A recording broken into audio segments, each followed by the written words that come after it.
ఈరోజు ఆదోనిలో ఒక శుభదినం.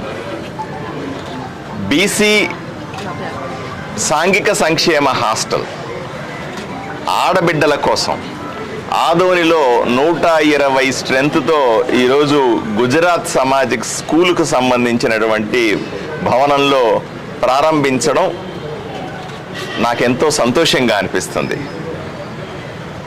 ఆదోనిలో నేను ఎమ్మెల్యే అయిన వెంటనే కొన్ని ప్రతిపాదనలు వచ్చినాయి. చాలామంది హాస్టల్లో సీటు లేదని నాకు అప్లికేషన్లు ఇవ్వడం, తల్లిదండ్రులు ఆడబిడ్డలు వచ్చి ఇవ్వడం చూశాను. అదే సందర్భంలో ఎన్నో విద్యార్థి సంఘాలు రోజు పత్రికల ముందుకొచ్చి హాస్టళ్ళు ఏర్పాటు చేయాలా, హాస్పిటల్లో వసతులను మెరుగుపరచాలా అనే డిమాండ్లతో ఆఫీసర్లు కలవడం, మీడియాలో రావడం కూడా విద్యార్థి సంఘాలు లేదా ఉపాధ్యాయ సంఘాలు డిమాండ్ చేయడం కూడా చేశాను. దీన్ని ఛాలెంజింగ్గా తీసుకొని నేను ప్రమాణ స్వీకారం చేసిన మరుసటి రోజునే నేను విజయవాడలో సాంఘిక సంక్షేమ సెక్రటరీ గారిని కలిశాను. ఏమండి, ఆదోనిలో ఈ రకమైన పరిస్థితి ప్రజల వైపు నుంచి, ప్రజా సంఘాల వైపు నుంచి డిమాండ్ ఉంది, దీన్ని ఏదో రకంగా పరిష్కరించాలా అని నేను వాళ్ళకు విన్నవించడం, ఆయన నాకు వెంటనే పాజిటివ్గా రెస్పాండ్ అవ్వడం, ఈ సాధ్యాసాధ్యాలు అంటే నెక్స్ట్ ఇయర్ ఏర్పాటు చేస్తామన్నారు. నేను రిక్వెస్ట్ చేశాను, ఏమండి నెక్స్ట్ ఇయర్ ఏర్పాటు చేసేంత వరకు అక్కడ డిమాండ్ ఎలా ఆగుతుంది చెప్పండి, ఆ బిడ్డలు ఎక్కడికి పోతారు, ఎక్కడ చదువుకుంటారు, కష్టం కదా, ఏదో విధంగా నాకు ఈసారి కొంత ప్రొవిజన్ ఇవ్వండి, నెక్స్ట్ ఇయర్ కావాలంటే దాన్ని మళ్ళీ పెంచుతాను అని రిపీటెడ్గా రిక్వెస్ట్ చేయడం వల్ల ఆయన నాలో ఇంట్రెస్ట్ను చూసి, అరే ఇంత ఈ ఎమ్మెల్యే ఇక్కడ కూర్చొని 2-3 గంటలుగా నన్ను రిక్వెస్ట్ చేస్తూ ఉన్నాడు, ఏదో ఒకటి చేయమని అడుగుతూ ఉన్నాడు, ఈయనకైతే ఏదన్నా చేస్తే బాగుంటుందని అనంతరాం సీనియర్ ఐఏఎస్ గారు ఆలోచన చేసి అప్పటికప్పుడు ఆయన జిల్లాలో అధికారులతో మాట్లాడినారు. ఇదే సందర్భంలో మన వెంకటలక్ష్మి గారు జిల్లా సంక్షేమ అధికారి నా పక్కనే ఉన్నారు, ఈవిడ కూడా వెంటనే రెస్పాండ్ అయ్యి, అక్కడ ఐఏఎస్ ఆఫీసర్ సెక్రటరీ గారు ఫోన్ చేస్తుంటే ఈవిడ కూడా రెస్పాండ్ అయ్యి పాజిటివ్గా, లేదు సార్ ఇది చాలా డిమాండ్ ఉంది, చేయాల్సింది, మీరు అవకాశం ఉంటే నేను చేసి చూపిస్తాను, ఏదో రకంగా ఈ సంవత్సరమే కొంత ప్రొవిజన్ ఇస్తాను అని చెప్పినటువంటి వెంకటకృష్ణ గారికి నేను ప్రత్యేకంగా ధన్యవాదాలు తెలుపుతా ఉన్నాను. ఈవిని అప్రిషియేట్ చేస్తూ ఉన్నాను. ఈమె చేసిన పనిని నేను తప్పనిసరిగా మళ్ళీ ఐఏఎస్ ఆఫీసర్ దగ్గర కానీ మంత్రుల దగ్గర కానీ ప్రస్తావిస్తాను. అదే సందర్భంలో వచ్చే పర్మిషన్ అయితే ఇచ్చినారు, ఇస్తే ఇక్కడ భవనం దొరకలేదు.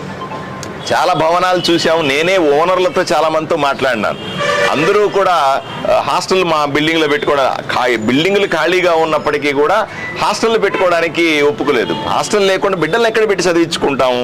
ఈ సందర్భంలో నాకు ఈ గుజరాతీ స్కూల్కి సమాజానికి సంబంధించినటువంటి పెద్దలు నాకు తారసపడినారు. వాళ్ళ భవనం ఇది, ఇంతకుముందు స్కూల్ నడిపేవాళ్ళు ఇప్పుడు నడపట్లేదు, ఈ భవనాన్ని వాళ్ళు జాగ్రత్తగా మెయింటైన్ చేస్తూ ఉన్నారు. ఎప్పుడో తీసుకొని కట్టినటువంటి ఈ బిల్డింగ్ని వాళ్ళకి అప్రోచ్ అయిన వెంటనే సహృదయంతో వాళ్ళు ఎంతో పెద్ద మనసు చేసుకుని ఈ బిల్డింగ్ని హాస్టల్కి ఇవ్వడానికి వాళ్ళు సుముఖత వ్యక్తం చేశారు. వీళ్ళందరికీ కూడా ప్రత్యేకంగా ధన్యవాదాలు తెలియజేస్తా ఉన్నాను. వీళ్ళందరి సహకారంతో ఈరోజు ఇక్కడ 120 మంది ఆడబిడ్డల కోసం బీసీ హాస్టల్ని మేము ఇక్కడ ప్రారంభిస్తూ ఉన్నాం. ఈ సంవత్సరంలోనే ఇప్పుడే చేస్తాను.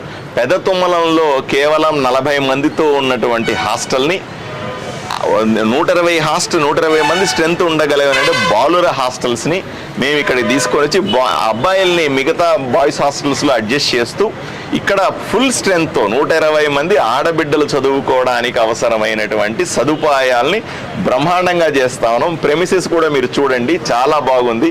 ఉన్న అన్ని హాస్టల్లో కలిసి ఇది మంచి హాస్టల్ అవుతుంది. నాకు ఎంతో సంతృప్తినిస్తూ ఉంది. ఈరోజు 20 రోజుల్లో నాకు మంచి సంతోషాన్ని కలిగించినటువంటి ఏదైనా పని ఉంది అంటే ఈ బిడ్డలకి హాస్టల్ని ఏర్పాటు చేసి ఇక్కడ చదువుకుని అవకాశం ఇవ్వడాన్ని నేను చాలా సంతోషంగా భావిస్తా ఉన్నాను. రాబోయే సంవత్సరాల్లో మరిన్ని హాస్టల్స్ ఏర్పాటు చేసుకుని మరిన్ని సదుపాయం, ఎందుకంటే ఈ ప్రాంతంలో మీకు అందరికీ తెలిసిందే వలసలు పోతూ ఉంటారు. బిడ్డల్ని ఎక్కడో చోట ఆడబిడ్డల్ని క్షేమంగా హాస్టల్లో పెట్టి పోవాలని కోరుకుంటారు, లేకపోతే బంధువుల ఇంట్లోనో అక్కడ ఇక్కడ పెడితే లేనిపోని సమస్యలు వస్తాయి. అందువల్ల ఇక్కడ ఉన్నటువంటి ఎవరైతే రైతులకైతేనేమి, పేదవాళ్ళకైతేనేమి, ఈ బీసీలకైతేనేమి, వీళ్ళకందరికీ కూడా తగిన వసతులను ఏర్పాటు చేయాల్సిన బాధ్యతను తీసుకుంటూ ఈరోజు వీళ్ళందరికీ కూడా ఈ ఆడబిడ్డలకందరికీ తండ్రిలాగా ఈ అక్క చెల్లెళ్ళకి అందరికీ కూడా ఒక అన్నలాగా తప్పనిసరిగా హాస్టళ్లను పెంచి ఈ హాస్టళ్ళని మిగతా చోట్ల కంటే కూడా ఇక్కడ బ్రహ్మాండంగా నడిపి అందరూ హాస్టల్లో బిడ్డలను చేర్చుకోవాలా, క్షేమంగా ఉంటారు, మంచి భోజనం ఉంటుంది, మంచి ఏర్పాట్లు ఉంటాయని చేసే విధంగా ఈ ఆదోని నియోజకవర్గంలో బీసీ హాస్టల్ని, ఎస్సీ హాస్టల్స్ని అభివృద్ధి చేసి చూపిస్తామని మీకు అందరికీ కూడా నేను తెలియజేస్తా ఉన్నాను. మీరు చెప్పేది 100% సార్. 5 సంవత్సరాల నా టెన్యూర్ అయ్యే లోపల వీలైనన్ని ఎక్కువ భవనాలు నిర్మించడానికి అనుమతులు తీసుకొని వస్తాను. ఎందుకంటే నేను ఈ 20 రోజుల్లో చేయగలిగింది ఇది. 20 రోజుల్లో ఇంత చేశానంటే 5 సంవత్సరాల్లో ఎంత చేస్తానో ఒకసారి మీరు ఆలోచన చేయండి. తప్పనిసరిగా నాకు కావాలి ఇవన్నీ కూడా. బిడ్డలు చదువుకోవడం కావాలి, బిడ్డలు హాస్టల్లో ఉండడం కావాలి. పేదవాడు హాస్టల్లో ఉండి చదువుకోవడం ఎలా ఉంటుందో నేను తెలిసిన వాడిని. తప్పనిసరిగా మంచి హాస్టల్స్ని పెద్ద స్థాయిలో డెవలప్ చేసి చూపిస్తాం సార్.